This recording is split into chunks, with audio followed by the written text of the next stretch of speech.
Welcome to Awakening You channel. If you appreciate what we do, please support us. Thank you. Dear sons and daughters of planet Earth, I am Sananda.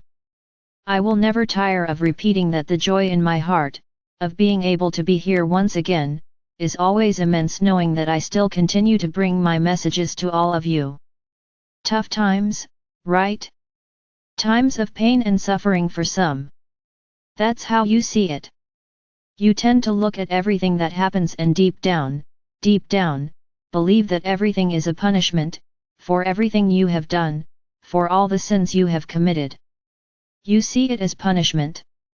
I believe it is always worth remembering that punishment was a way of explaining everything that happened to them, but from a perspective of fear and awe. You do it and God the Father or Mother punishes. Many still think this way, even some awakened ones, who call themselves awakened. They still look up at the sky and ask, why, and they feel deep down a little angry at Father or Mother God for doing everything He is doing. It is necessary that all the beliefs that were presented and placed are erased from their minds. It is not possible for an awakened being to think this way anymore. He needs to understand and accept that everything that happens to him is the result of energies emanating at some point in his journey. Nobody has anything to do with this. Lessons often come through other people, yes, but they are also going through the same problem, and are just an instrument of what you need to learn. My sons and daughters, do not bleed your hearts.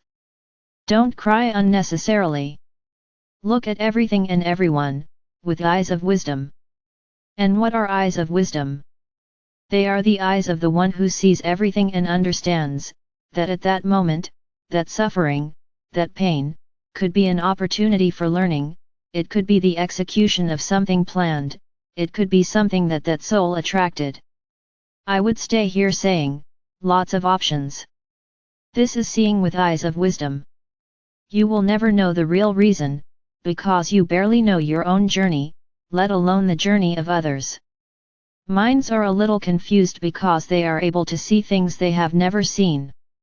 Many absorb, learn, and find it enjoyable to have a new view of a certain point. Others refuse to accept, refuse to learn, and see everything as punishment, or a great injustice from Father or Mother God. How do you know how everyone on the planet is reacting to everything that is happening? You can barely understand yourself, because there is always a question mark, there is always a doubt, where looking with eyes of wisdom is not having doubts about anything, it is just accepting, trusting, surrendering to everything that is happening, without reaction, without resistance. It has been said by many here, you are on that buoy, following the course of the river. You can stop at any time and get out of the river, but you will never know what is ahead, you will never find what awaits you there, because it is the speed of the river that will take you there, not the walk. The river has moments of calm, where you practically don't leave the place. There are sections where it is quite rebellious and then you feel afraid of what is yet to come. So how to act in relation to the river? Trust. Trusting that whatever happens to you will be the result of something, that you really don't know what it was, but that at this moment, if you surrender, if you trust, the tendency is that your journey will have more and more help. We are aware that certain parts of the river are not easy to pass, but we are there, so we don't let you drown or give up midway. And whoever looks at the shore will see us there, standing, with our hearts shining and a smile on our faces, looking at each of you. And in that moment when our eyes meet, you gain strength and manage to straighten yourself back into the river. And that helps you to be increasingly sure that you will be able to travel there. You don't have to suffer alone, but don't expect us to carry you across the river. But we will definitely calm the waters a little. Never forget that.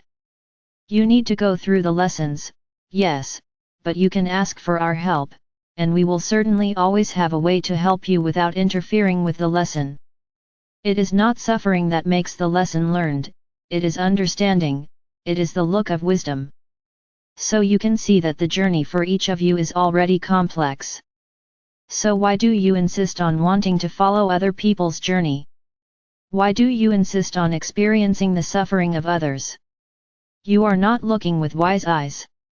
Look ahead, at the river you are running. It's attention to your path that you need to have. Forget the other person's rapids, forget the waterfalls they will have to face, because you will have yours too.